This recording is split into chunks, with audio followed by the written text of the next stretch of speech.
إن الحمد لله نحمده ونستعينه ونستغفره ونؤمن به ونتوكل عليه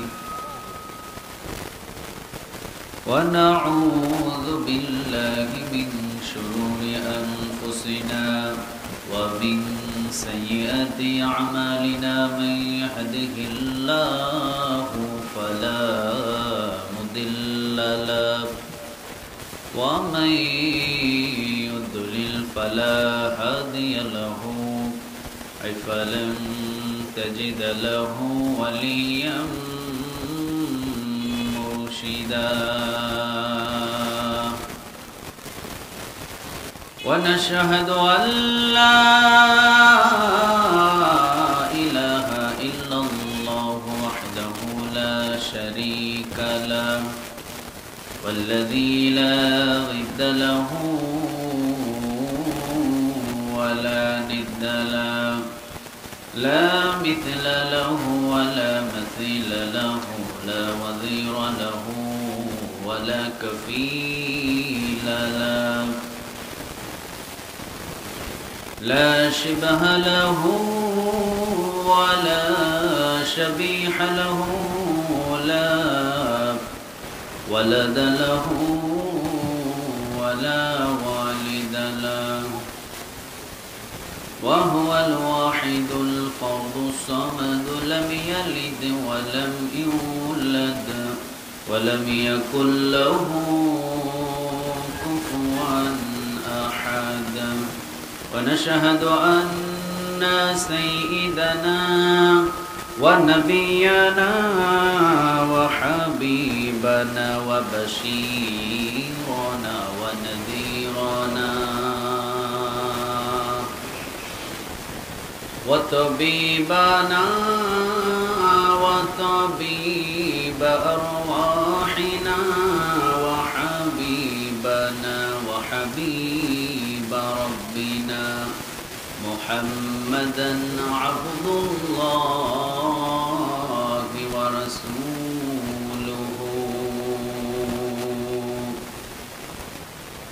أرسله بالحق بشيرا ونذيرا وداعيا إلى الله بإذنه وسراجا منيرا أما بعد فقد قال الله تعالى في كلامه المجيد وفي فرقانه الحميد أعوذ بالله من الشيطان الرجيم بسم الله الرحمن الرحيم إن الله وملائكته يصلون على النبي يا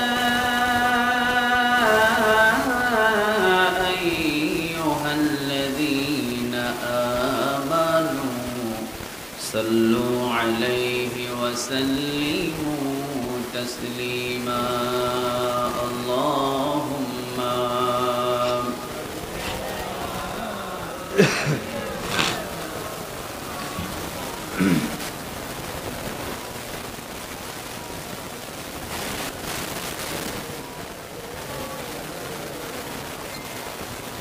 اللهم صل على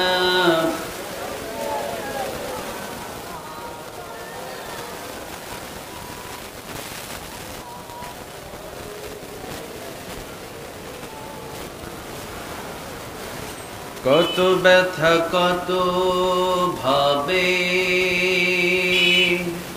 শুয়েছ যে তুমি তোমারি খুনে লাল তায়েফের ভূমি ফেরেশতা এসে যায় ধ্বংসের হুকুম লৌহ মাখা মুহাম্মদ প্রাণীতে হযরত ওয়াল্লাহ ক্ষমা করো হেতায় বাসী ওরা বুঝেনি যে আমি যে মুহাম্মদ হৃদয়ে মুহাম্মদ আল্লাহুম্মা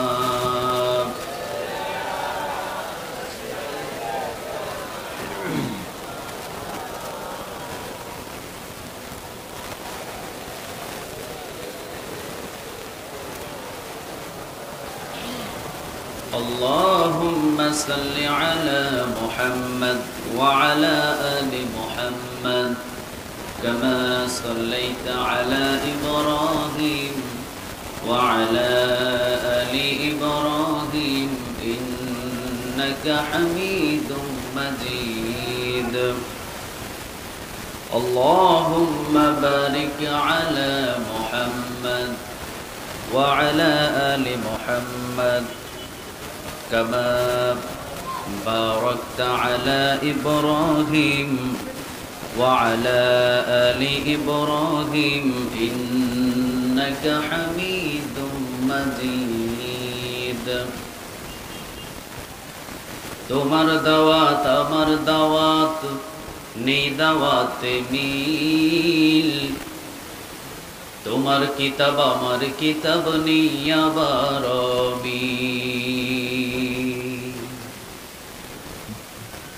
তোমার দাওয়াত আমার দাওয়াত নেই দাওয়াতে মিল তোমার কিতাব আমার কিতাব নেই আবার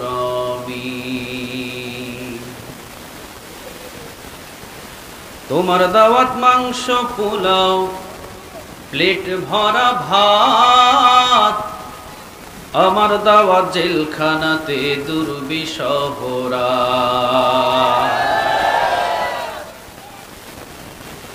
তোমার দাওয়াতে সিঁড়ি নিচে তালাশ করা নেক আমার দাওয়াত ময়দানেতে দিন রাত করায় তোমার দাওয়াত আমার দাওয়াত নেই দাওয়াতে মিল তোমার কিতাব আমার কিতাব নেই আবার তোমার দাওয়াত দেখে না ঘুষ সমাজ ভরা সুদ তোমার দাওয়াত বৈধতা দেয় ফিরআউন নমরুদ আমার দাওয়াত ইসলাম আইন আল কোরআনের বল আমার দাওয়াত মানে না তো জুলুম বাজের দল তোমার দাওয়াত আমার দাওয়াত নেই দাওয়াতে মিল তোমার কিতাব আমার কিতাব নেই আবার তোমার কিতাব আমার কিতাব নেই আবার তোমার কিতাব আমার কিতাব নেই আবার আপনারা সবাই কেমন আছেন? আলহামদুলিল্লাহ, আমিও ভালো আছি, সুস্থ আছি। আমাদের সবাইকে ভালো রাখেন কে? সবাইকে সুস্থ রাখেন কে? আজকে যে নিয়ামতে বসেছি এই বসার তৌফিক দিয়েছেন কে? আল্লাহর নাম নিতে কেমন লাগে? সবার ভালো লাগে? দেখি বলেন তো, ডাক দিয়ে আল্লাহ। আরো জোরে বলেন আল্লাহ। আরো জোরে বলেন আল্লাহ। কেমন লাগলো? সবাই তো বললেন না কেমন লাগছে। পৃথিবীতে এমন একটা নাম বলেন তো দেখি যার নাম নিলে একটা নেক পাওয়া যায়? আছে? এই জায়গায় কারো নাম আছে এরকম? নাই। পুরা বাংলাদেশে আছে? সারা ওয়ার্ল্ড নাই। কিন্তু এমন একজনের নাম একবার ডাক দিলেই 40টা নেক আমল নামায় জমা হয়ে যায়। তিনি কে? সবাই বলেন। একটা হরফে 10টা নেকি। জুড়ে বলেন কয়টা? আল্লাহ। আলিফ লাম লাম হা 4টা হরফ আছে। কয়টা? 40টা নেক আমল নামা জমা হয়ে যায়। সুবহানাল্লাহ বলবেন না? আবার আরেকজনের প্রতি যদি দরুদ পড়েন 3টা লাভ হয়। যদি বলেন কয়টা? 3টা। 1 নাম্বার, যদি সাল্লাল্লাহু আলাইহি ওয়াসাল্লাম পড়তে পারেন 10টা নেক আমল নামায় জমা হয়ে যাবে, 10টা গুনাহ মাফ হয়ে যাবে, 10 গুণ মর্যাদা আল্লাহ বাড়িয়ে দেবে। কেউ আছে? কথা বলেন, আর কেউ আছে? নাই। আমার নামটা সারাদিন আপনি জপেন, একটা নেক আমল নামায় জমা হবে না, ঠিক কি না? কিন্তু আল্লাহর নামটা নিলেই আপনার আমল নামায় নেক জমা হয়ে যাবে। সুবহানাল্লাহ বলে। তাহলে এই নিয়ামতটা কার? সবাই বলেন কার? আল্লাহর নিয়ামত গুণে আপনি শেষ করতে পারবেন? পারবেন না। ওয়া ইন তাউদ্দু নি'মাতাল্লাহি লা তুহসুহা। কয়টা নিয়ামত গুনবেন আপনি? আপনি গুনতে গুনতে আপনার হায়াত শেষ হয়ে যাবে, আল্লাহ নিয়ামত গুনে শেষ করা যাবে না, ঠিক কি না? আপনি কয়টা নিয়ামত গুনবেন? আপনার চতুর্দিকে দেখেন কত নিয়ামত। মাছ যেভাবে পানির ভিতরে ডুবে থাকে, আমি আর আপনি আল্লাহ নিয়ামত এইভাবে ডুবে আছি, ঠিক কি না? এত নিয়ামত কার? আজকের এই জান্নাতের বাগানে এটাও একটা নিয়ামত। এই ছোট্ট ছোট্ট শিশুরা শুধু চেষ্টা করেছে, কিন্তু বাগানটা সাজায়া দিছেন কে? আরো জোরে বলেন।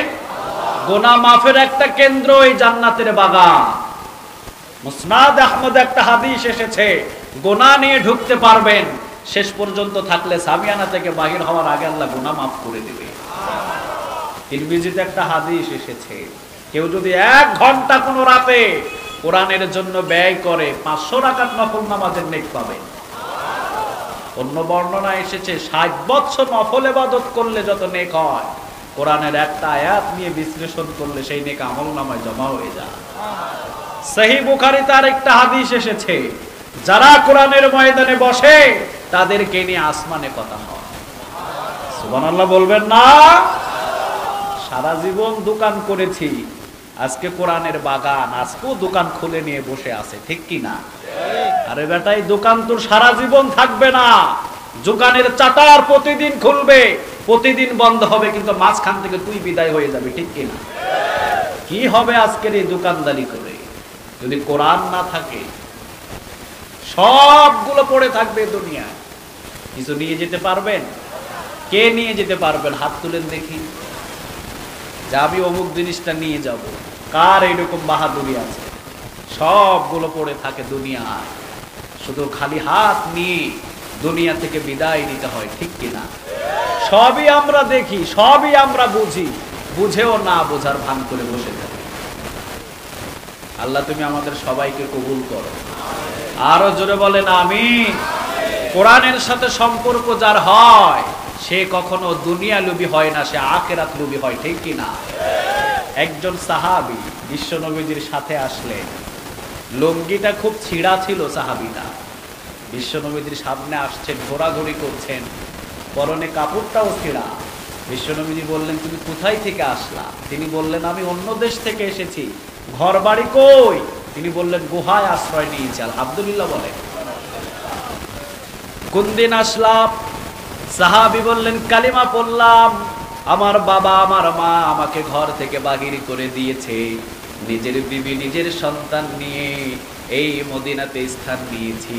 খাবার খাই আর না খাই, সম্পদ থাক আর না থাক, আমি যে রাসূলের পিছনে নামাজ পড়তে পারি, এইটার চাইতে বড় নিয়ামত আমার কাছে আর কিছু না।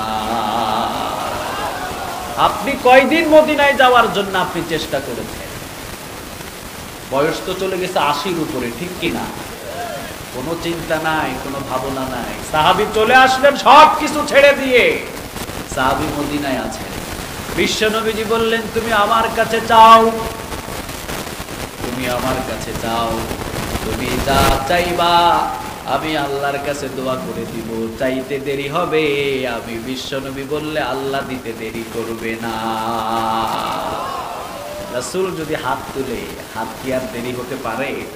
কথা বলেন না কেন? পারে।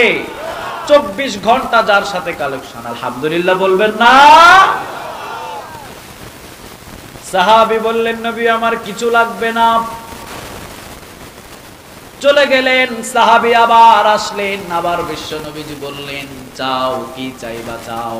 সাহাবী বললেন আমার কিছু লাগবে না। চলে গেলেন। আবার কয়েকদিন পরে আবার আসলেন, বিশ্বনবীর সাথে দেখা। বিশ্বনবীজি কাঁধের উপরে হাত দিয়ে পাশে বসালেন। বিশ্বনবীজি বললেন যা চাইবা আমি আমার আল্লাহকে বলবো, খেজুর বাগান চাইলে খেজুর বাগান দেবে। আমি যদি বিশ্বনবী বলি উহুদ পাহাড়টাকে স্বর্ণ বানায়া দাও, বলতে দেরি হবে, 1 সেকেন্ডে স্বর্ণ বানায়া দিবে কে? আমি শুধু বলবো আর হয়ে যাবে, চাও।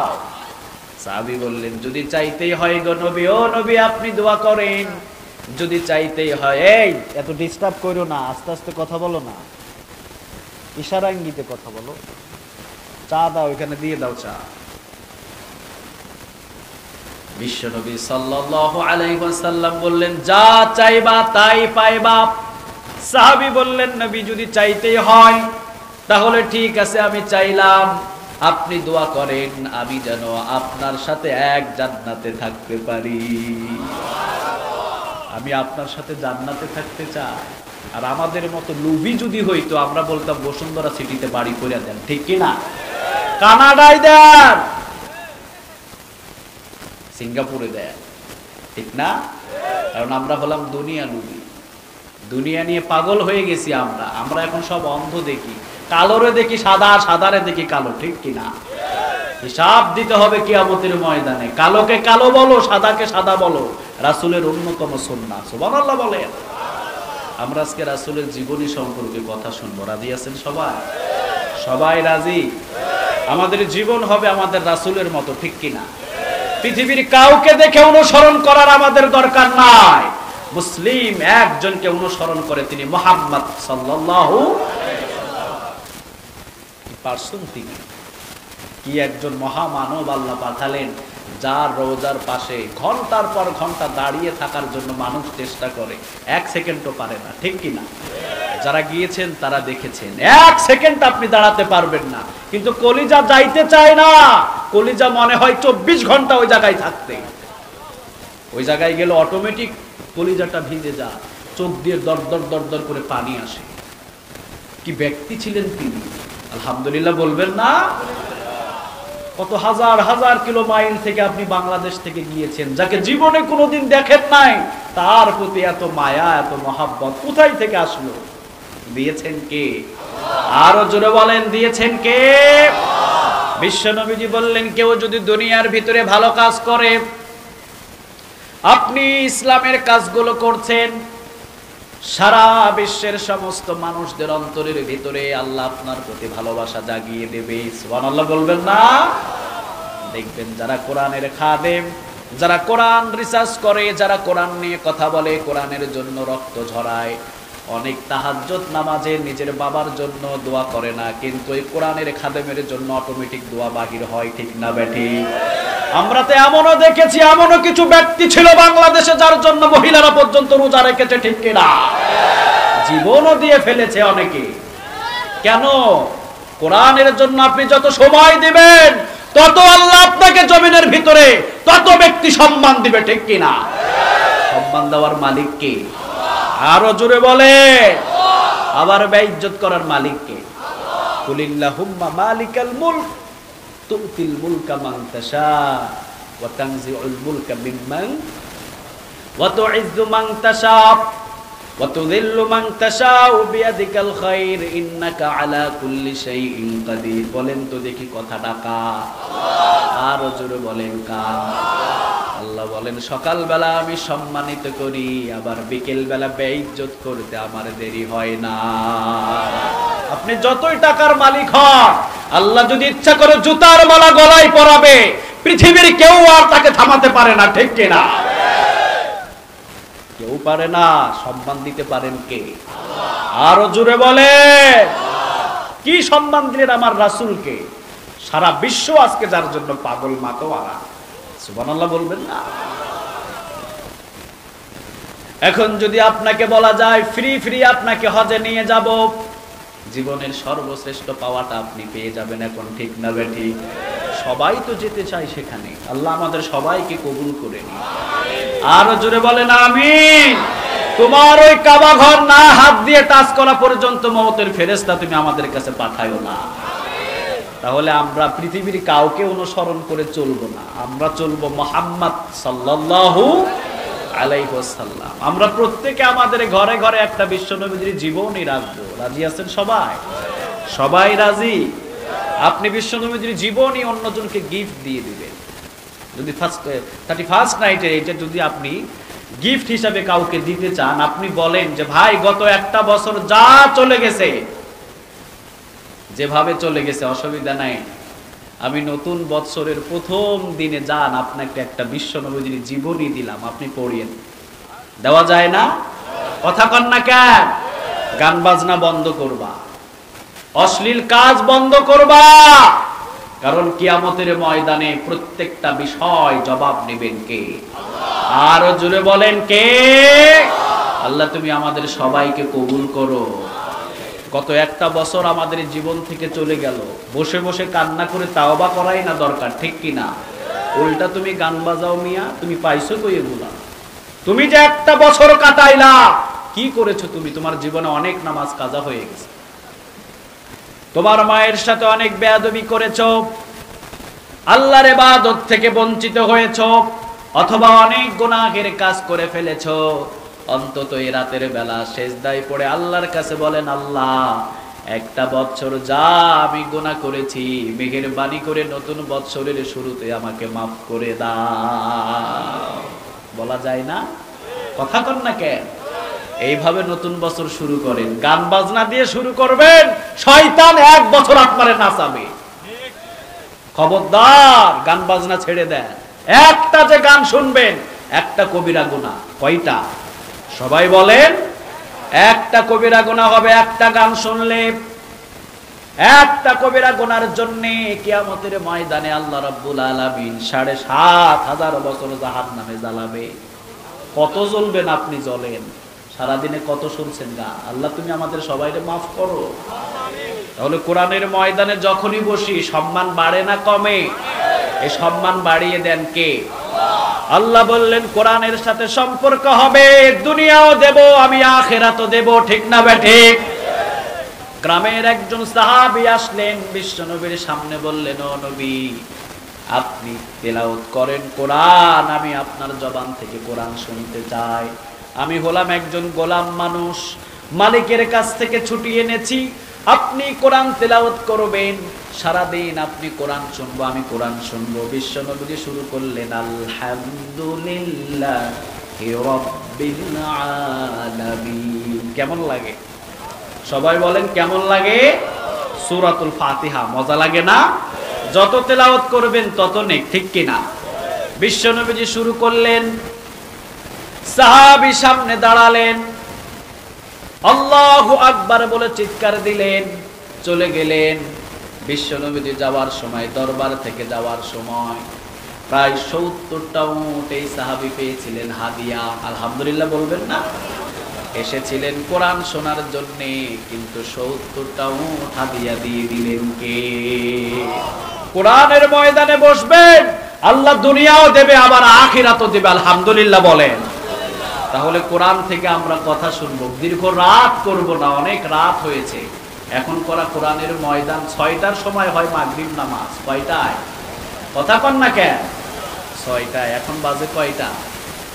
৫টা, ৫:৩০ থেকে ৬টার ভিতরে আমরা মাগরিব শেষ করেছি। এখন বাজে প্রায় ১০:৩০টার উপর। ১১টা থেকে ১১:২০-এর ভিতরে আমরা ময়দান ছেড়ে দেব ইনশাআল্লাহ। আমি এসেছি অনেক আগে, আমি মনে করেছি ৯টা থেকে ৯:৩০ উপর। যা প্রোগ্রামের বিষয়, দেরি হতেই পারে, কারণ আমাদের এই ইবাদতটা শেষ ইবাদত নয়। আমাদের ইবাদতটা হলো ফজরের নামাজের মূল্যবান ইবাদত, ঠিক কিনা? যত রাত করে আপনি ঘুমাবেন, এই ময়দান থেকে যদি একজন ফজর নামাজ ইচ্ছাকৃত কাজা হয়ে যায়, ময়দান দিয়ে কোনো লাভ হবে? এই ময়দানটা সাজানোই তো হয়েছে নামাজি করার জন্য, ঠিক কিনা? এই ময়দান থেকে আমরা আজকে নামাজি হয়ে যাব। রাজি আছেন সবাই? আমরা ময়দানের আগে, অর্থাৎ বয়ানের আগের দিন বেনামাজি, আজ থেকে কি হব? সবাই বলেন।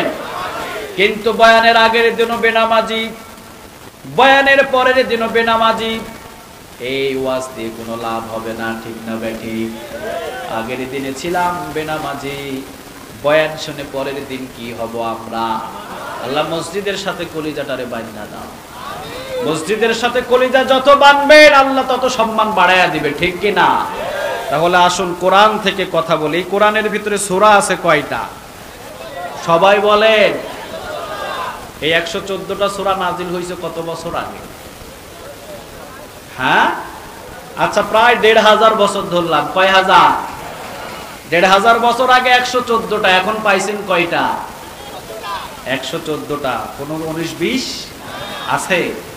আরো 14,000 বছর পরে যদি আপনি আবার আইসেন দুনিয়ায়, আবার যদি খোঁজ নেন, তাহলে কত পাবেন? শিওর?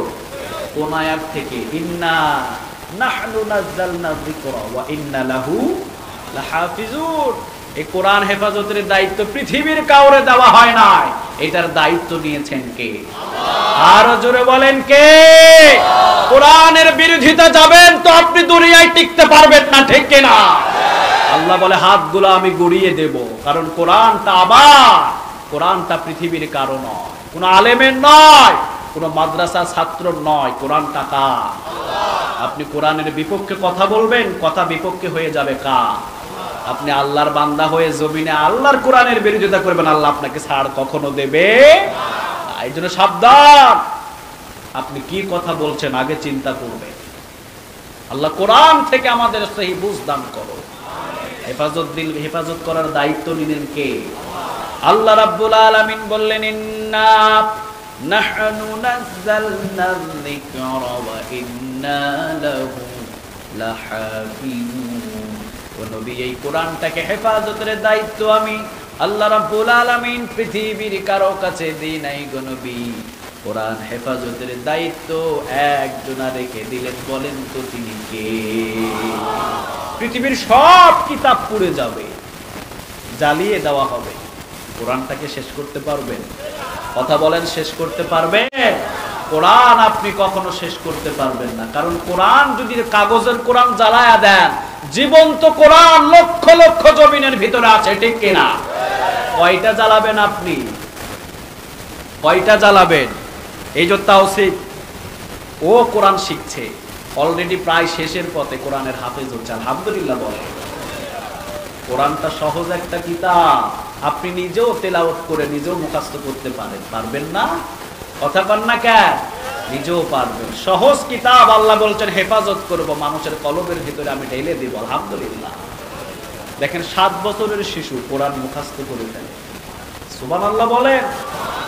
আল্লাহ রাব্বুল আলামিন বললেন খবরদার, কোরআনকে শেষ করার জন্য কেউ আসবে না, যে আসবে তাকে শেষ করে দিবে কে? আবু জেহেল আসলেন, অনেক শক্তিশালী। আপনি আবু জেহেল কি মনে করেন? আপনার চাইতে বড় পণ্ডিত ছিল আবু জেহেল। আপনি কি মনে করেন 1 মাস আগে উট যদি মরুভূমিতে পায়খানা করছে, ও দেখলে বলে দিয়েছে আবু জেহেল এটা 1 মাসের পায়খানা। কি মনে করেন কত বড় পণ্ডিত? ওর জ্ঞান কি কম ছিল নাকি? আপনার চাইতে বেশি জ্ঞান। ও রাস্তা দিয়ে উঠ গেলে বলে দিতে পারতো এই রাস্তা দিয়ে সাদা উঠ হাঁটছে না লাল উঠ হাঁটছে, পা দেখে। ওই ব্যক্তি কোরআন না মানার কারণে দুনিয়া থেকে শেষ করে দিলেন কে? আরো জোরে বলেন। ইন্টারন্যাশনাল পায়খানা, হাজী সাহেবেরা গেলেই পেটের ব্যথা ওঠে। যদি প্রশ্ন করা হয় পেটের ব্যথা কেন ব্যথা জানি না, পুলিশ বলে তাড়াতাড়ি ইন্টারন্যাশনালে পায়খানা করো, সব ভালো হয়ে যাবে। সবাই গিয়ে পায়খানা করে আসে, ঠিক না বেঠিক? অনেক হাজিও যায়, ওই জায়গায় যাওয়ার পরে বলে আবু জেহেলের বাড়ি কোনটা? অনেকেই বলে আবু জেহেলের বাড়ি কই? অনেক হাজিগুলো বলে আবু জেহেলের বাড়ি কই? অনেকে প্রশ্ন করে কি করবো আবু জেহেলের বাড়ি দেখো, হাই গামুনটা ভরাইয়া দিব, শেষ করে দিব এটারে। আসলে তো ইন্টারন্যাশনাল টয়লেট আগে থেকে বানানো হয়েছে, ঠিক কিনা? বেইজ্জত করলেন। আর হযরত ওমর এই কোরআনটাকে ধরলেন, ওমর ধরার কারণে সম্মান বাড়ায়া দিলেন কে? কানা নবিয়্যুম মিন বা'দি লা কানা ওমর। বিশ্বনবীজি বলতেন আমার পরে যদি কোনো রাসূল আসতো আল্লাহ ওমরকে নবী হিসাবে গ্রহণ করতেন। পার্সন ছিলেন তিনি, এই ব্যক্তি ছিলেন তিনি যে রাস্তা দিয়ে হাঁটতেন, ভয়ে শয়তান ওই রাস্তা দিয়ে যাইত। আলহামদুলিল্লাহ বলবেন না? বিশ্বনবীজি যখন মেরাজে গেলেন, ঝর্ণার পানি নিয়ে বিশ্বনবীজি হাত দিয়ে নাড়াচাড়া করছেন। ঝর্ণার ফাঁক দিয়ে দেখলেন ওই পার্শ্বে বিশাল বড় একটা অট্টালিকা। ওই অট্টালিকা যদি দুনিয়ার ভিতরে ছেড়ে দেওয়া হয়, একটা পিঁপড়া যদি একটা সমুদ্রের ভিতরে ছেড়ে দেন যতটুকু ছোট, অট্টালিকাটা যদি জমিনের ভিতরে ছেড়ে দেয়, সারা জমিনটা ওই অট্টালিকার ভিতরে পিঁপড়ার সমান। কি অট্টালিকা বানিয়েছেন? বিশ্বনবীজি বলেন ওটা কার? কার ওইটা? ওই যে বলে আল্লাহ। আল্লাহ অট্টালিকা দিয়ে কি করবে? তাকিয়ে দেখলেন বিশ্বনবী জিবরিল আলাইহিস সালাম রে বললেন অট্টালিকাটা কার? জিবরিল বললেন যেই দিন ওমর কালিমা পড়েছে, মক্কার চত্বরে যেই দিন তাকবীর দিয়েছে, আল্লাহ খুশি হয়ে ওমরের জন্য ওই অট্টালিকা বানিয়ে দিয়েছে। এই কোরআনটাকে আপনি সম্মান করবেন, আল্লাহ সম্মানিত করবে, ঠিক কিনা? ইন্নাহু লাকুরআনুন কারীম, সম্মানিত কিতাব হলো এই কোরআন। আপনি কার বিপক্ষে কথা বলেন মিয়া? কার পক্ষে কথা বলেন? সাবধান হন, জবানটা তালা লাগা, চিন্তা ভাবনা করেন। কালোরে কালো বলেন, সাদারে সাদা বলেন, এছাড়া কিয়ামতের ময়দানে 1 ইঞ্চি নড়ার ক্ষমতা থাকবে না। আপনি সম্পর্ক রাখতে গিয়া কোরআনের বিরোধিতা করা শুরু করেছেন, খবরদার। এই সম্পর্ক সারা জীবন থাকে না। আপনার সাদা কাফন করতে দেরি, আপনাকে ভুলে যাইতে কেউ দেরি করবে না, ঠিক কি না? আমাদের আপনকে, আরো জোরে বলেন আপনকে। কোরআন যতদিন আপনার কাছে আছে ততদিন আপনার সাথে থাকবেন কে? কোরআন আপনার সাথে নাই তো আল্লাহ আপনার সাথে নাই, ঠিক কিনা? এই জন্য আমরা সব সময় বুঝে শুনে কথা বলবো। আল্লাহ তুমি কবুল করো। ইন্নাহু লাকুরআনুন কারীম, এই কোরআনটা হলো সম্মানিত কিতাব। যখনই আপনি টাচ করবেন আপনার সম্মান মর্যাদা বাড়াবেন কে? আবু বকর এই কোরআনটাকে টাচ করলেন, আবু বকরের সম্মানটা বাড়িয়ে দিলেন কে? আরো জোরে বলেন কে? বিশ্বনবীজি হযরত আয়েশা রাদিয়াল্লাহু তাআলা আনহার সাথে বসা। বিশ্বনবীর সাথে আয়েশা বললেন ও নবী আকাশের তারকা গণব একটু আসেন। বিশ্বনবী বললেন আয়েশা সব গুনতে পারবা, আকাশের তারকা গণে তুমি শেষ করতে পারবা না, ঠিক না বেঠিক? আপনি পারবেন? কথা কন না কেন? আপনার পক্ষে সম্ভব? কিন্তু বিশ্বনবী বললেন আকাশে অসংখ্য তারকা আল্লাহ বানিয়েছে, ওই অসংখ্য তারকার চাইতে আমি যদি বলি তুমি একজন সাহাবীর নেক গণনা করতে, আকাশের তারকা যদিও তুমি গণনা করে শেষ করতে পারবা, আমার একটা সাহাবীর নেক আয়েশা তুমি গুনে শেষ করতে পারবা না। আয়েশা মনে করলেন আমার বাবার নাম আসবে। আয়েশার বাবার নাম হলেন আবু বকর সিদ্দিক রাদিয়াল্লাহু তাআলা আনহু। চিন্তা করলেন নিশ্চয় আমার বাবার নাম আসবে। আয়েশা বললেন কে ওই সাহাবী? বিশ্বনবী বললেন ওমর। সুবহানাল্লাহ বলবেন না? রাগান্বিত হলেন, মনটাকে গোমড়া করলেন। বাবার প্রশংসা হয় নাই, বাবার প্রশংসা না হলে সব মেয়েদের মনটা একটু খারাপই থাকে, ঠিক না বেঠিক? মনটা নারাজ করলেন। বিশ্বনবী বললেন নারাজ করো না, তোমার বাবার প্রশংসা করি নাই, তোমার বাবার জন্য গুণগান গাই নাই।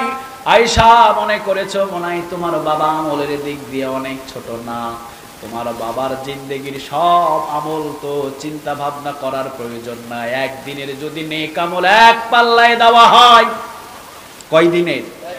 আরো জোরে বলেন কয় দিনের?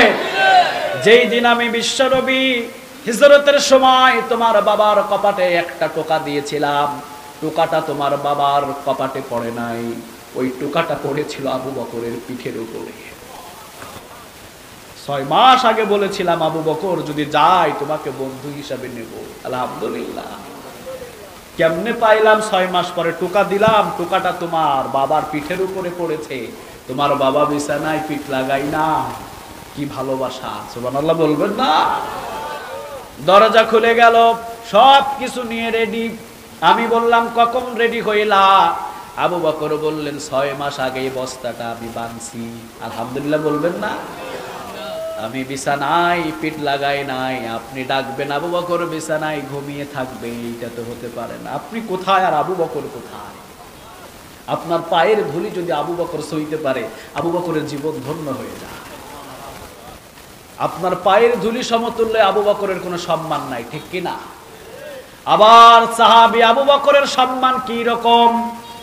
আবু বকর যদি ঘোড়ার উপরে ওঠে, ওই ঘোড়ার পায়ের ধুলি যতগুলো ওড়ে, ওই ধুলি যদি এক পাল্লাই দেন, আর আমাদের মতো সব আলেম ওলামা সব ব্যক্তির নেক আমল এক পাল্লাই দিলে আবু বকরের ঘোড়ার পায়ের ধুলির আমলটাই বেশি হয়ে যাবে, ওটার সম্মান আল্লাহর কাছে বেশি হয়ে যাবে।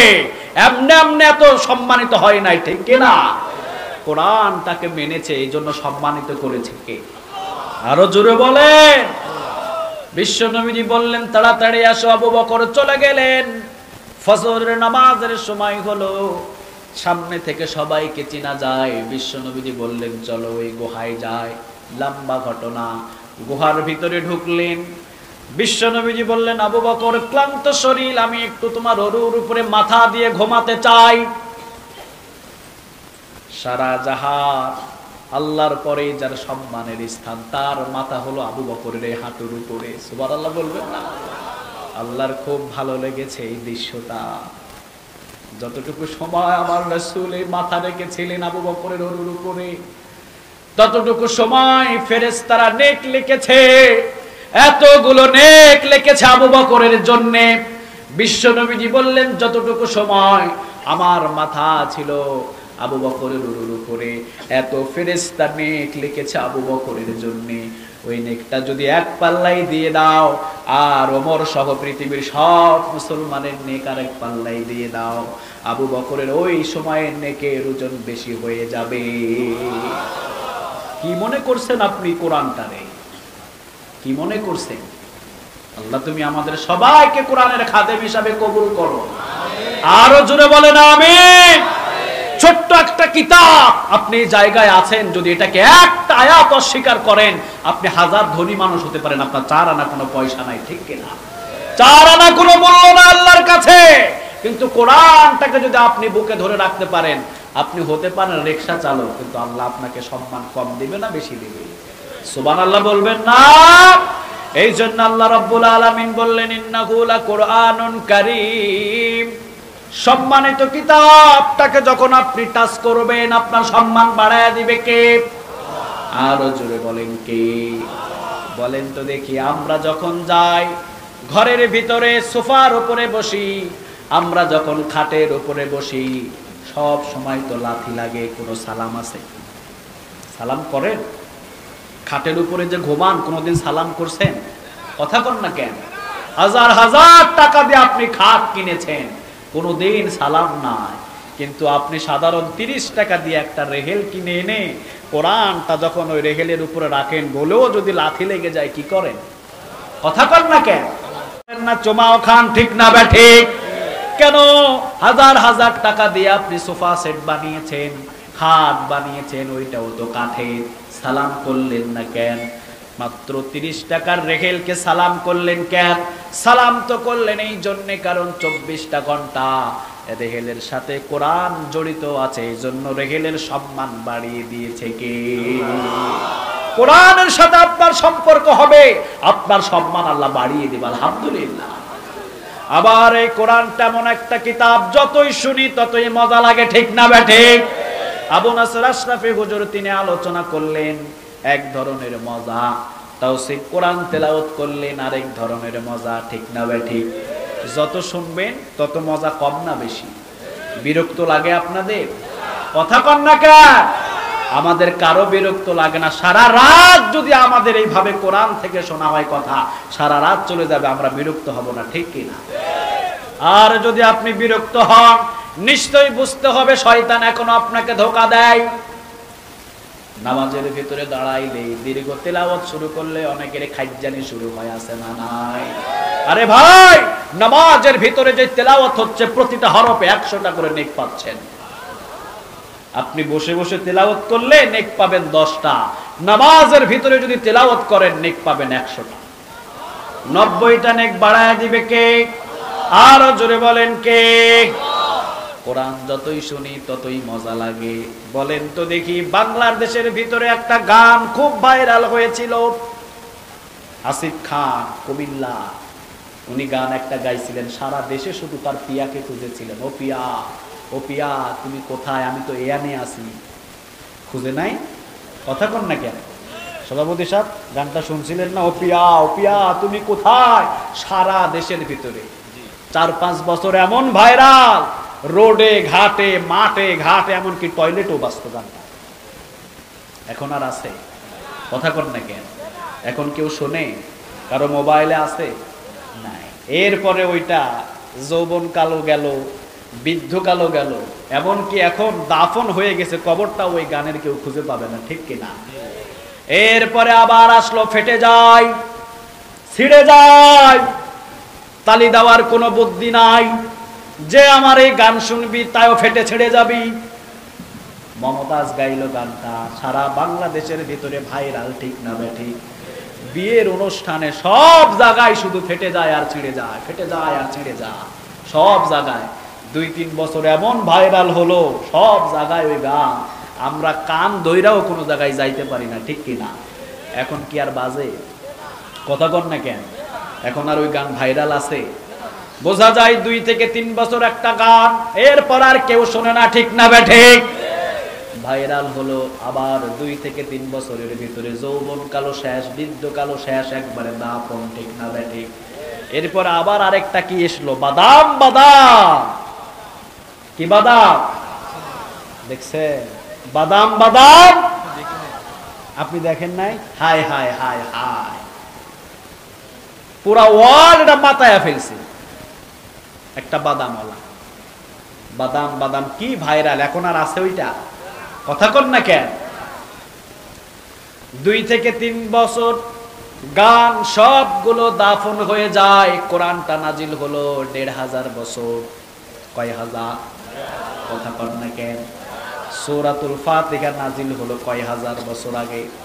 1500 বছর আগে। আপনি প্রতিদিন যদি আপনি নামাজ পড়েন, লা সলাতা ইল্লা বিফাতিহাতিল কিতাব, সূরাতুল ফাতিহা ছাড়া আপনার নামাজ হবে না, ঠিক কি না? আপনি সুন্নত নামাজ পড়বেন 4 রাকাত, সূরাতুল ফাতিহা লাগে কয়বার? বিতির নামাজ পড়বেন 3 রাকাত, সূরাতুল ফাতিহা লাগে কয়বার? আপনি যখন তাহাজ্জুদ পড়বেন 12 রাকাত, সূরাতুল ফাতিহা লাগে কয়বার?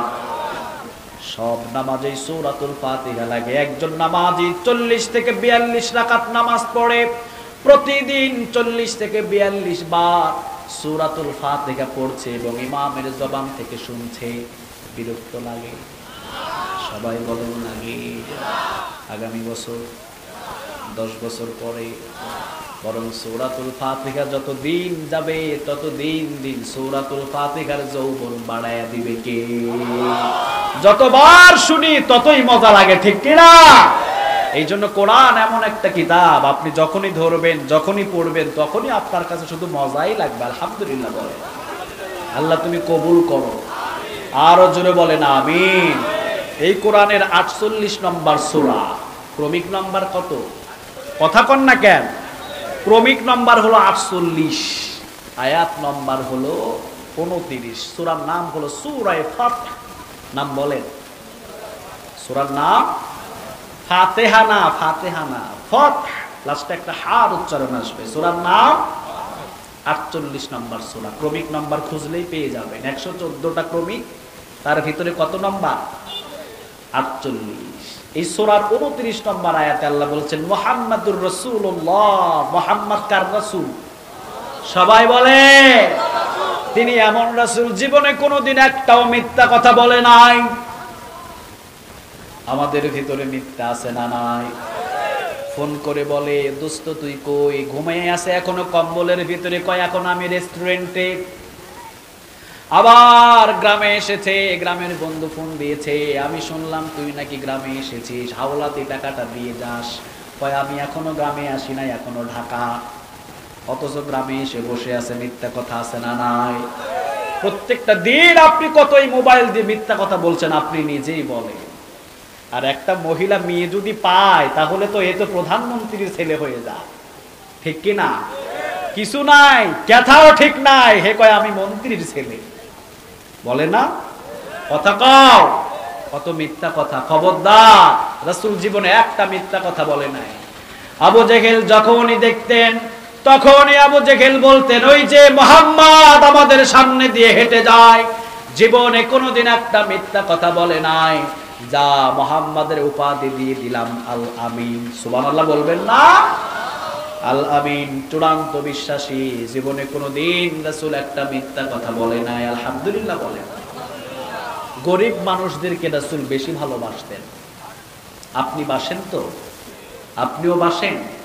বিশ্বনবীজিকে যারা কষ্ট দেয়, বিশ্বনবীজি তাদেরকে ভালোবাসেন বেশি, আলহামদুলিল্লাহ বল।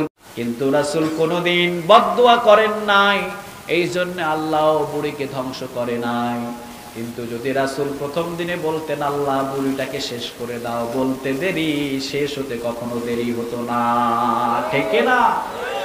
বিশ্বনবীজিকে কাকে অনুসরণ করবেন আপনি? কাকে? দেখেন রাসূলের জীবনী। নিজ হাতে সব কাপড়গুলো তিনি ধুইলেন।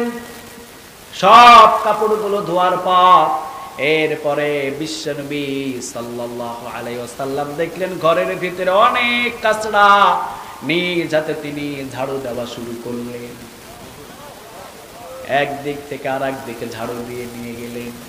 বিশ্বনবীজি দেখলেন ঘরের ভিতরে কোনো খাবার নাই, দৌড় দিয়ে চলে গেলেন ভালো ভালো তাজা তাজা কিছু ফল এনে বৃদ্ধা মহিলার পাশে রেখে বিশ্বনবীজি বিদায় হয়ে গেলেন।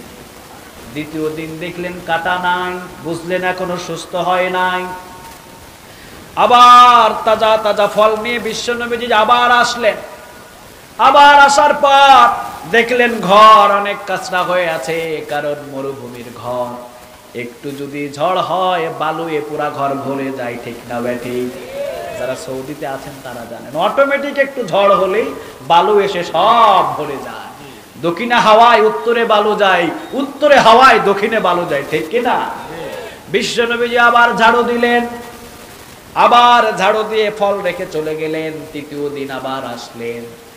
এবার বৃদ্ধা মহিলা তাকিয়ে দেখে কে আমার ঘরের ভিতরে ঝাড়ু দেয়। বললেন তুমি কে? কে তুমি আমার ঘরের ভিতরে? বিশ্বনবীজি বললেন মা, যেই দিন পর্যন্ত যাকে কাটা দিয়ে কষ্ট দিয়েছেন ওই এতিম মুহাম্মদ আপনার ঘরে হাজির হয়েছে। কষ্ট দিয়েছেন আপনি, আর আপনার ঘরে খেদমতের জন্য আমি হাজির হয়েছি, আলহামদুলিল্লাহ বলে। বৃদ্ধা মহিলা বলল প্রতিশোধ নেওয়ার জন্য এসেছো নাকি? প্রতিশোধ নিবা, ঠিক আছে প্রতিশোধ নাও। এখন তো আমি অসুস্থ, মারধর করলেও আমি কিছু বলতে পারবো না। বিশ্বনবীজি বললেন খবরদার মা, আপনি এমন কথা বলবেন না। আপনি যদি আমার পেটের ভিতরে ছুরিটাও ঢুকিয়ে দিতেন, আমি মুহাম্মদ আপনাকে বড় দোয়া দিতাম না। আর আপনি তো একটা কাটা দিয়েছেন, শুধু যদি একটা ছুরিও ঢুকিয়ে দিতেন আমি মুহাম্মদ আপনাকে বড় দোয়া দিতাম না, আলহামদুলিল্লাহ বলেন। বৃদ্ধা মহিলা বললে কেন এসেছো আমার বাড়ি? বিশ্বনবীজি বললেন মা, 3 দিন পর্যন্ত যেই নতুন ফল আপনি পাশে পেয়েছেন ওইটা হলো এই মুহাম্মাদের দেওয়া হাদিয়া। আপনার যত কাপড় চোপড় সব ছিল সবগুলোই তো আমি ধুয়ে দিয়েছি। প্রতিদিন আসি মা আপনাকে দেখার জন্যে, প্রতিশোধ নেওয়ার জন্য নয়। বৃদ্ধা মহিলা বললেন যেই মুহাম্মদকে সারা জীবন কষ্ট দিলাম ওই মুহাম্মদ আমি অসুস্থর সময় আমার পাশে দাঁড়িয়েছে, ওই মুহাম্মাদের সাথেই তো থাকা দরকার। লা ইলাহা ইল্লাল্লাহু মুহাম্মাদুর রাসূলুল্লাহ সাল্লাল্লাহু। যত কষ্ট দিতেন তাকে তত বেশি ভালোবাসতেন, আলহামদুলিল্লাহ। আমরাও আজ থেকে আমাদেরকে যে যত বেশি কষ্ট দিক আমরা বুকটা পাতিয়ে দিব, ঠিক কিনা? ভালোবাসা দিয়ে তার কলিজাটা জয় করবেন। আরেকজন মহিলা আবু জেহেল বলছে এই মহিলা তুমি মক্কা ছেড়ে চলে যাও, কারণ মক্কার ভিতরে একটা পাগলের আগমন হয়েছে, তুমি জানো না? বুড়ি মহিলাটা ভয় পেয়ে গেলেন, পাগল যদি আমারে ধরে আমাকে মেরে ফেলবে। সব বস্তাগুলো রেডি করছে, ব্যাগ কাঁধের উপরে নিলেন, কাঁধের উপরে নিয়ে রওনা শুরু করছে। এক দেশ থেকে আর এক দেশের দিকে রওনা দিলেন। ইতিমধ্যে বিশ্বনবীর সাথে দেখা, রাসূল সামনে এসে সালাম দিলেন, কেমন আছেন জিজ্ঞাসা করলেন। মহিলাটা বললেন বাবা, মক্কার ভিতরে নতুন নাকি একটা পাগলের আগমন হয়েছে, মুহাম্মদ নাম, আব্দুল্লাহর ছেলে মুহাম্মদ। আমি তার থেকে দূরে কোথাও চলে যাব, সে যদি ধরে নাকি মানুষকেও পাগল বানাইয়া দেয়। এই জন্য আমি চলে যাব অনেক দূরে। কোথায় যাবেন মা? বৃদ্ধা মহিলা বলল, বাবা মক্কা ছেড়ে অন্য কোন কান্ট্রিতে রওনা দিয়েছি, অনেক বোঝা। বিশ্বনবীজি বললেন, মা মরুভূমির ভিতরে এতগুলো বোঝা নিয়ে তো আপনি যাইতে পারবেন না, দেন মা আমার কাঁধের উপরে বোঝাগুলো উঠাইয়া দেন, আমার কাঁধে উঠান। আপনি যাবেন তো যাবেন, ঠিক আছে, আমি আপনাকে পুছিয়ে দিব, চলেন, আমার কাঁধে সব বোঝা উঠাইয়া দেন। বিশ্বনবীর সামনে ভারী কেউ বোঝা নিয়ে গেলে রাসূল তার বোঝাটা নিজের কাঁধে নিয়ে নিতেন। আলহামদুলিল্লাহ। আপনি কি আপনার সামনে একটা বোঝা নিয়ে রিকশা উঠতে পারে না, আপনি সাহেব মানুষ, বোঝাটা ঠেলতেও পারেন না, ঠিক কিনা? ঠেলে দেবেন। কেউ রিকশা চালায়, রিকশাটা উপরে উঠাতে পারে না, চালের বস্তা আছে রিকশায় 5টা, ওর শক্তি কুলায় না, পিছন দিয়ে ঠেলে দিবেন। 10 বছর ইতিকাফের নেক আল্লাহ আপনার আমলনামায় জমা করে দেবে। 1 বছর ইতিকাফ 3টা উহুদ পাহাড় সমপরিমাণ। 10 বছর ইতিকাফ করলে 10টা ইতিকাফ মানে 30টা উহুদ পাহাড় পরিমাণ নেক আমলনামায় জমা করে দিবে কে? চিন্তা করে দেখেন, রাসূলের সামনে দিয়ে কেউ কখনো ভারী বোঝা নিয়ে কখনো যেতে পারতেন না, রাসূল সাথে সাথে ওইটা নিজের মাথায় নিতেন। আলহামদুলিল্লাহ বলেন। যখনই দেখতেন কেউ বোঝা নিয়ে বাজারে নিয়ে হেঁটে যায়, বিশ্বনবীজি দৌড় দিয়ে পাশে যেতেন, সালাম দিতেন, জিজ্ঞাসা করতেন কেমন আছেন, কোথায় যান। বিশ্বনবীজিকে যখন এই কথাগুলো উত্তর দিতেন, দেখতেন আমার রাসূলের নাগালে কাফের হোক ইহুদি হোক যাই হোক না কেন, হাত থেকে বোঝাটা নিয়ে বাড়ি পর্যন্ত দিয়ে আসতেন। সুবহানাল্লাহ বলবেন না? আপনি পারছেন কোনোদিন?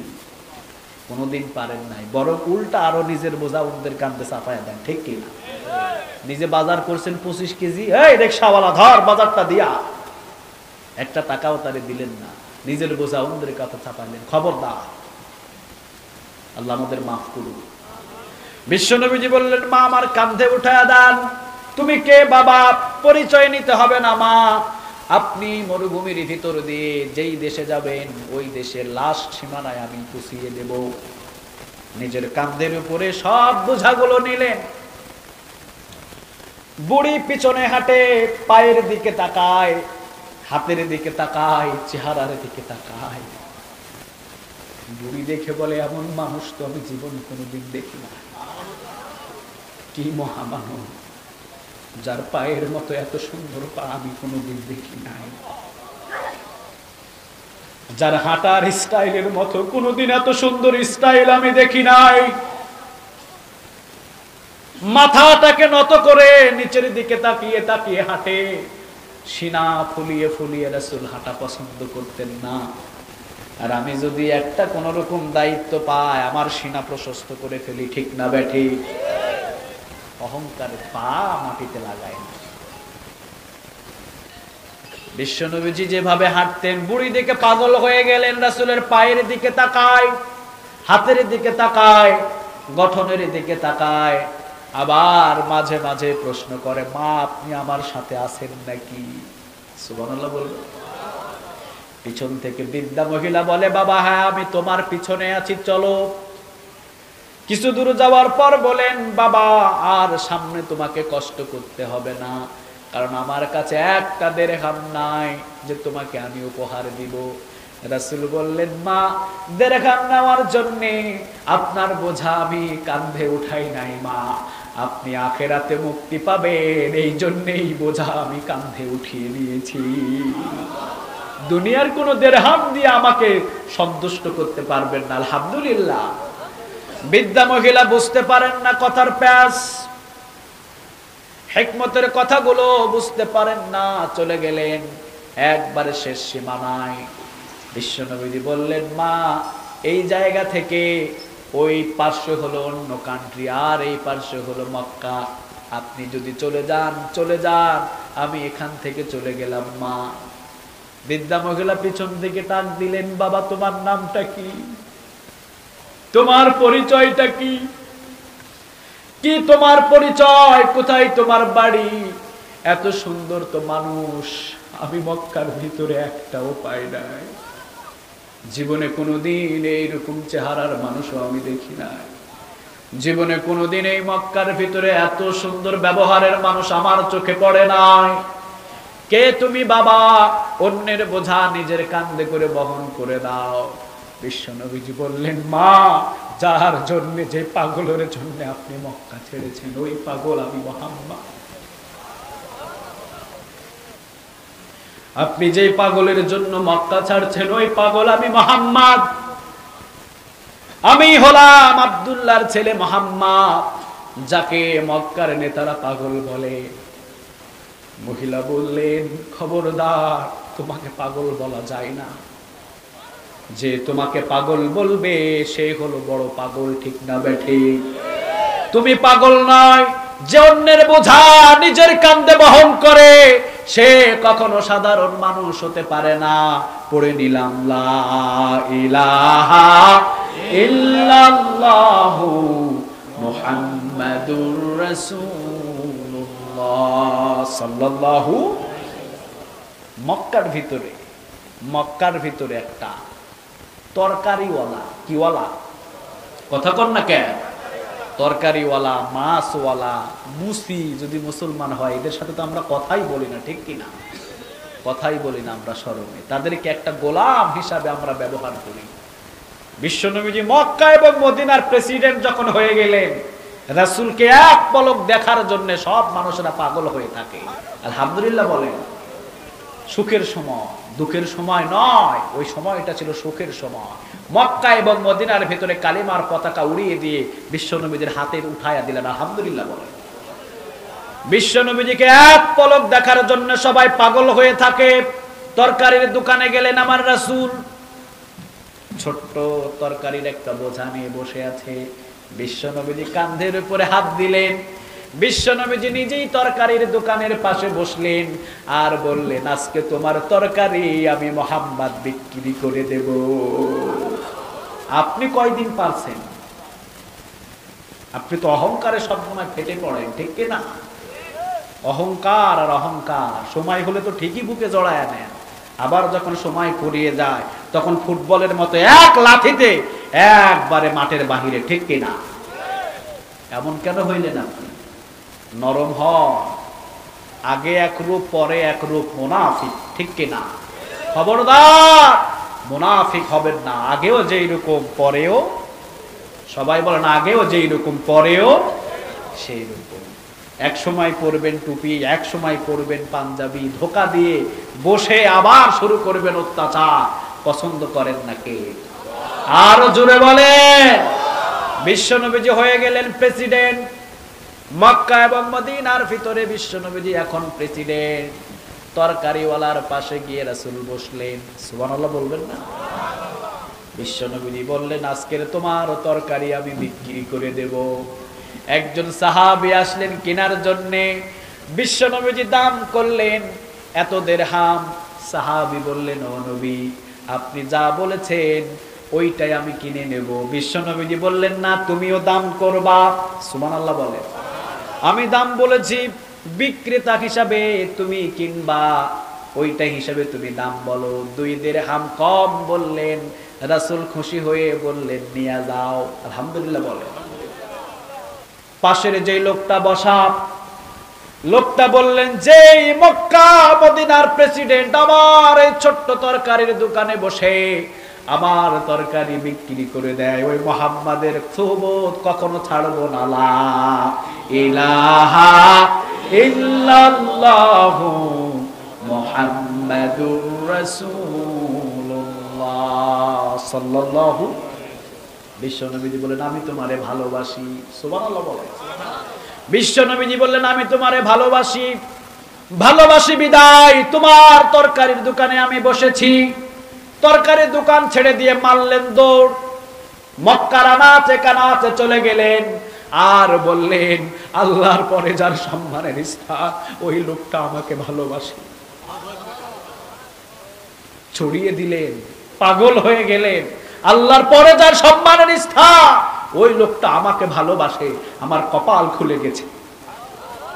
আপনি কার ভালোবাসা চান? কার ভালোবাসা নিয়ে পড়ে আছেন যে ওজুর ফরজটাও জানে না, ঠিক কি না? আমি রাজশাহীতে, আমার এক দাদা রাজশাহীতে অনেক বড় একজন নেতা, আমার দাদা তিনি। একদিন একই জায়গায় খাবার বসলাম, দেখলাম খাবার আগে তেমন হাত ঠান্ডা পানি দিয়ে বলছে আমার হাত ধোয়া লাগবে না। আমি বললাম আরে রাসূল তো খাবার আগে হাত ধুয়েছেন, আপনি হাত ধোন। উনি হাত ধুলেন না, মেরে দিলেন। এরপরে যাক অনেক কথা আমার সাথে হলো। আমি বললাম দাদা বয়স তো কম হলো না, অনেক দায়িত্ব পালন করলেন। গোসলের ফরজ কয়টা জানেন? কয় জানি বেটা। কয়টা? 3টা। আসলে গোসলের ফরজ কয়টা? আমি বললাম দাদা কি কি? কয় বেটা আমারে লজ দাদা বুঝি, আমি বুঝি জানি না। সাবান, পানি আর গামছা অ্যাভেলেবেল পাওয়া যাবে, ঠিক কিনা? আপনি গোসলের ফরজ ধরবেন এখনো পর্যন্ত জানে না, ওযুর ফরজ ধরবেন জানে না, দোয়ায়ে কুনুত ধরবেন জানে না, অথচ প্রতিনিধি হয়ে বসে আছে, ঠিক কিনা?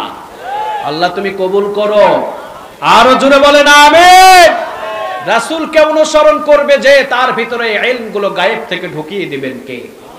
আরো জোরে বলেন কে? রাসূল জীবন দিয়ে তাদেরকে ভালোবাসতেন, আলহামদুলিল্লাহ বলবেন না? আল্লাহ রাব্বুল আলামিন বললেন মুহাম্মাদুর রাসূলুল্লাহি ওয়াল্লাযীনা মাআহু আশিদ্দাউ আলাল কুফফারি রুহামাউ বাইনাহুম। বলেন তো দেখি কথাটা কার? আরো জোরে বলেন কার? ওয়াল্লাযীনা মাআহু, ওয়াল্লাযীনা মাআহু বিশ্বনবীর সাথীরা। জোরে বলেন কারা? রাসূলের সাথীরা ছিলেন সাহাবীরা, ঠিক কিনা? এক হলেন আবু বকর। রাসূল যেরকম নেতা, ছাত্রকেও বানালেন সেই রকম, সুবহানাল্লাহ বলেন। আবু বকর ইন্তেকালের সময় ওমরকে ডাকলেন, ওমর কোথায়? ওমর ইন্তেকালের আগে, আবু বকরের ইন্তেকালের আগে ওমরকে খুঁজছেন, ওমর কোথায়? ওমর আমার দরবারে আসো, আমার সামনে বসো। ওমর আসলেন। বিশ্ব নবীজির সাহাবী আবু বকর বলেন ওমর আমি জীবিত থাকতে আমার সব ঘরগুলো তুমি তালাশ করো, দেখো রাষ্ট্রীয় কোনো সম্পদ আমার ঘরে পাও কিনা। দীর্ঘদিন পর্যন্ত ক্ষমতার চেয়ারে ছিলাম, চুরি আর ডাকাতি করে অনেক মাল আমার ঘরে পেতে পারো তুমি। তুমি আমার ঘর সার্চ করবা, আমার সামনে দাঁড়িয়ে তুমি বলবা, এইটা কিয়ামতের ময়দানে ভিডিও থাকবে, সুবহানাল্লাহ বলবেন না? তুমি সার্চ করবা। ওমর বললেন কি বলেন আবু বকর, এইটা আপনি কেন আপনার ঘর আমি সার্চ করব? না ওমর, সার্চ করতে হবে। কোন সম্পদ যদি আমার ঘরে রাষ্ট্রীয় থেকে যায়, কিয়ামতের ময়দানে জবাব নিবে কে? আরো জোরে বলেন কে? এইটার মালিক তো মদিনা মক্কার জনগণ, ঠিক না বেঠিক? ওমরকে বললেন, ওমর খোঁজা শুরু করলেন। খুঁজতে খুঁজতে 3 ঘন্টা পরে পাইলেন একটা প্লেট। কয়টা? কথা কন না কা? একটা মাটির প্লেট পাইলেন, কিন্তু এই প্লেটটা ছিল ওমরকে গিফট দিয়েছিলেন মদিনা থেকে, আলহামদুলিল্লাহ। মদিনার জনগণ দিয়েছিলেন আবু বকরকে, আবু বকর এটাতে আপনি খাবার খাবেন। প্লেট পাইলেন, মাটির প্লেট। 3 ঘন্টা পর প্লেট পাইলেন, ওমর আনলেন। আবু বকর আপনার ঘরেই যে এই প্লেটটা পেয়েছি, তার চেয়ারে নাই, এই প্লেটটা রাষ্ট্র জায়গায় জমা দিয়ে দাও। দেখো তো ওমর আর কিছু পাও কিনা। কিছুক্ষণ খোঁজাখুঁজির পর একটা মাটির গ্লাস পেলেন। ওমর বললেন এই যে মাটির গ্লাস, এই মাটির গ্লাসটাও তো আপনাকে মদিনার জনগণ উপহার দিয়েছে। আবু বকর বললেন যতদিন পর্যন্ত প্রেসিডেন্ট ছিলাম ততদিন পর্যন্ত উপহার আমার, এখন যে প্রেসিডেন্ট হবে ওই উপহারটা তার। কি সাথী বানালেন, সুবহানাল্লাহ বলবেন না? মুহাম্মাদুর রাসূলুল্লাহ, রাসূল যেই রকম ওয়াল্লাযীনা মাআহু সাথীদেরকে বানালেন ওই রকম, আলহামদুলিল্লাহ বলেন। ইন্তেকাল করবেন আবু বকর।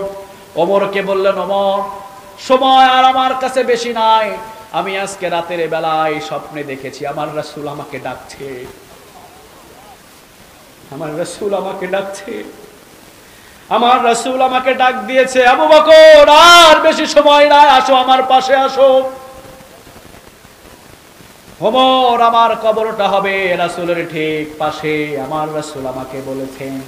আয়েশাকে ডাক দেওয়া হলো। আয়েশা বললেন হ্যাঁ আমিও স্বপ্নে দেখলাম আমার বাবা আমার রাসূলের পাশে আছে। কেমন সাথী বানালেন তাকে। দুনিয়া থেকে বিদায়ের পূর্ব মুহূর্তে আয়েশাকে বললেন আমার মা আয়েশা তুমি তো অনেক সম্মানিত মা, রাসূলের বিবিদের ভিতরে তুমি একটা অন্যতম একটা সম্মানী বিবি, আমার জন্য যাওয়ার সময় তুমি কি করবা? আয়েশা বললেন, বাবা আপনার কাফনের কাফনটা আমি দেব,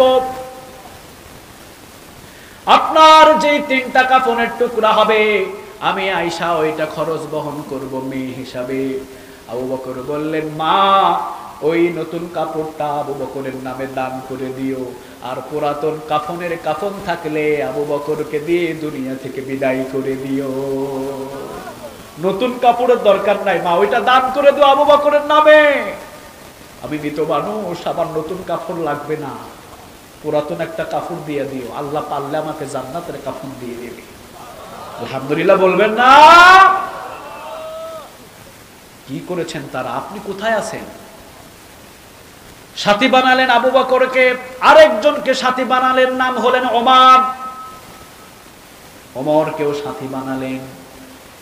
তিনি এমন ওমর জীবনে কোনোদিন শরীয়তের দিক থেকে 19 থেকে 20, 20 থেকে 19 কখনো করে নাই। সুবহানাল্লাহ বলবেন না?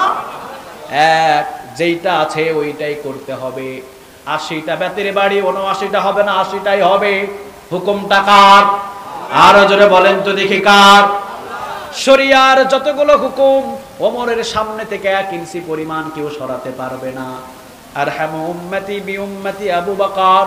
আবু বকর ছিলেন নরম প্রকৃতির মানুষ। ওয়া আশাদ্দুহুম ফি আমরিল্লাহি ওমর। ওমর ছিলেন এত কঠিন, ওমরের সামনে শয়তানও ভিড়তে পারতো না। ওমর রাদিয়াল্লাহু তাআলা আনহু তিনি কুরবানের বাজারে ঢুকলেন। আমি 12.5 লক্ষ বর্গ মাইলের প্রেসিডেন্ট, আমি ওমর, আমার কোরবানের হাটে অনেক দুর্নীতি হতে পারে, দাও আমার সেই পোশাকটা দাও যেই পোশাক পরলে ওমরকে আর কেউ চিনে না। পোশাক করে নিলেন ওমর, চোখ বাঁধলেন, মাথায় আর একটা গামছা বাঁধলেন, রওনা দিলেন গরুর বাজারে, উঠের বাজারে, দুম্বার বাজারে। বলেন তো দেখি গরুর দালালেরা কি হাসা কথা কর? কথা কর না কেন? 24 ঘন্টাই তো মিথ্যা কথা তাদের মুখে, ঠিক কি না? আগেই বলে থাকে পাটি আনতেছি 10,000 রাইখা দিবা, এছাড়া কিন্তু পাটি থাকবে না, ঠিক কি না? সব সময় দুর্নীতি ওখানে। ওমর চলে গেলেন কোরবানের বাজারে। যাওয়ার পরে ঘোরাঘুরি করে দেখছে কেউ পশুর দাম বেশি নেয় কিনা, কেউ 2 নম্বরে করে কিনা। খুঁজতে খুঁজতে দেখে ফেললেন ওমরের ছেলে আব্দুল্লাহ মোটা তাজা একটা উট নিয়ে দাঁড়িয়ে আছে। ওমরের একটা ছেলে, ছেলের নাম কি বলে? আরো জোরে বলেন। আব্দুল্লাহ ইবনে ওমর। নামটা কেমন লাগে? ভালো লাগে না? আব্দুল্লাহ নাম রাখবেন, আর রহমান নাম রাখবেন, আব্দুর রহমান রাখবেন, আব্দুল্লাহ রাখবেন, সব চাইতে আল্লাহর পছন্দের নাম। আলহামদুলিল্লাহ। দেখলেন আব্দুল্লাহ একটা উট নিয়ে দাঁড়িয়ে আছে। ওমর রাদিয়াল্লাহু তাআলা আনহু সালাম দিয়ে দিলেন। সালাম দিয়ে বললেন, বাবা তোমার নাম কি? আসলে তো আগে থেকেও জানে, ঠিক না ঠিক? আব্দুল্লাহ বললেন, আমার নাম আব্দুল্লাহ, কিন্তু বাবার নাম যোগ করলেন না। ইচ্ছা করলে বলতে পারতেন আব্দুল্লাহ ইবনে ওমর, তিনি বললেন শুধু আব্দুল্লাহ। বাবার নাম কি? বাবার নাম বলে না। ওমর বললেন, বাবার নামটা কি বাবা তোমার? আব্দুল্লাহ কখনো বলে না। আবার বললেন, বাবার নাম বলতে লজ্জা লাগে কেন? বাবার নাম বলো। 3 বারের বেলা বললেন, আমার বাবার নাম ওমর। আপনি তো প্রেসিডেন্টের ছেলে, আপনি তো প্রেসিডেন্টের ছেলে, মক্কা মদিনার প্রেসিডেন্টের ছেলে। আপনি কেন উট নিয়ে দাঁড়িয়ে থাকবেন? কেন আপনার কোনো টাকা পয়সা নাই? আব্দুল্লাহ বললেন, আমার বাবার অ্যাকাউন্ট খালি, আমার বাবার ছেলে আমি আব্দুল্লাহ, আমার অ্যাকাউন্ট সব সময় খালি, আমার অ্যাকাউন্টে কোনো টাকা নাই। আমি অসুস্থ হলে আমার অ্যাকাউন্টে টাকা উঠায় আমি চিকিৎসা করতে পারি না, আমার বাবার অ্যাকাউন্ট খালি। আলহামদুলিল্লাহ বলে। কিন্তু আমাদের দেশ এমন দেশ, সোনার বাংলাদেশ, আমরা থাকি বাংলাদেশে, বউ থাকে কানাডার বাড়িতে, ঠিক না বেঠি? কথা কর না কেন? বউ থাকে কানাডা, অমুক থাকে কানাডা, তমুক থাকে কানাডা, আমি থাকি বাংলাদেশ। আমি চুরি চারি যা করছি, যেই দিন আমি ভাগ্যা যাবো এই দিন আর কানাডা থেকে বাংলাদেশে পা দিব না, ঠিক কিনা? এই জন্য আগেই রেডি, আগেই কি? কথা কর না কেন? পৃথিবীর সব জায়গা থেকে বাঁচতে পারবা, একজনের হাত থেকে বাঁচা যাবে না। বলো তিনি কে? আরো জোরে বলেন। কোরআনের বিরোধিতা করবা, কোন দেশে শান্তিতে থাকতে পারবা না, কারণ জমিনটা কার? আরো জোরে বলতে হবে, জমিনটা কার? কোরআনের বিরুদ্ধে থাকবা, কোন জমিন আল্লাহ আশ্রয় দিবে না। বাংলাদেশ থেকে চলে গেলেন ইন্টারন্যাশনাল টাকলা। কে এটা? কথা কন না কেন? ইন্টারন্যাশনাল একবারে স্টুডিয়াম, জীবনে মনে হয় চুলি গজায় নাই। চলে গেলেন কোরআনের বিরোধিতা, ইসলামের বিরোধিতা। আমার প্রধানমন্ত্রীকে আমি স্বাগতম জানাই, এইরকম পাগলারে যে নামায়া দিছে, আলহামদুলিল্লাহ। আমি আরো জানাই, যারা ইসলামকে নিয়ে কথা বলবে আপনি তাদেরকে ছাঁটাই করেন, আল্লাহ আপনার সম্মান বাড়ায় দিবে, ঠিক কিনা? চলে গেলেন বাংলাদেশ থেকে, মাঝে মাঝে আবার ইনশাআল্লাহ বলে, ওই রাষ্ট্র ধর্ম বাংলাদেশে থাকবে না ইনশাআল্লাহ।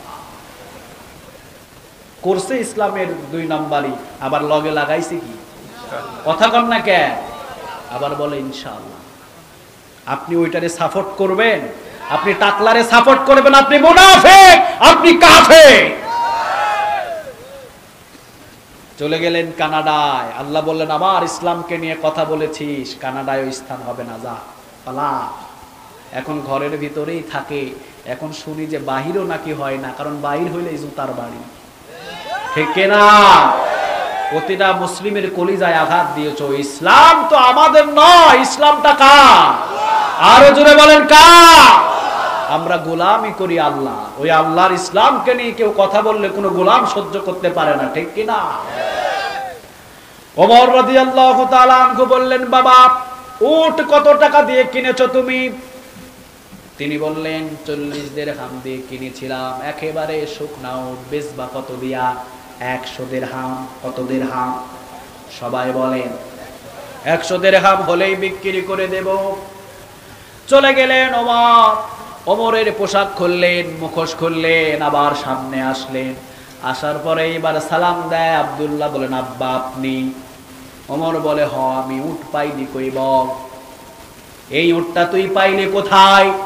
কোথায় থেকে উট নিয়ে আসলি তুই? বল তাড়াতাড়ি, কোথায় ফেলি এই উট? আমি ওমরের এমন কোনো ক্ষমতা নাই যে ওমরের অ্যাকাউন্ট থেকে টাকা দিয়ে উট কিনতে পারবি। যেটা আমাকে বেতন দেওয়া হয় ওইটা খাইলেই 15 দিন 30 দিনে শেষ, জমা করার ক্ষমতা নাই। আলহামদুলিল্লাহ বলবেন না? কি জিন্দেগি বলেছে তারা। ওমর বললেন, কোথায় পেলে উট?